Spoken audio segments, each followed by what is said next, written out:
বাংলা নাটক দেখলে গুনাহ হবে কিনা, এটা কোনো প্রশ্ন হলো ভাই?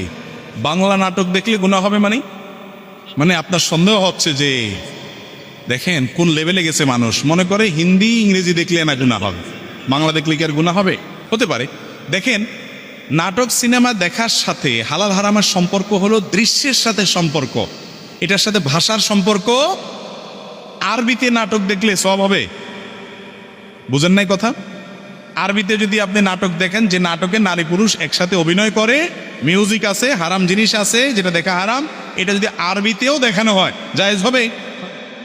তাহলে বোঝা গেল এটার সাথে ভাষার কোনো সম্পর্ক না। কি দেখছেন সেটার উপর নির্ভর করবে। আপনি যদি কোনো অপর্ণার দিকে তাকান তাহলে সেটা দেখা কি, এবং কোনো হারাম দৃশ্য যদি দেখেন, অশ্লীল কোনো দৃশ্য যদি দেখেন, মিউজিক যদি আপনি উপভোগ করেন, তাহলে সেক্ষেত্রে সেটা কি হবে? হারাম হবে। এর বাইরে কোনো কিছু থাকলে আলাদা হবে।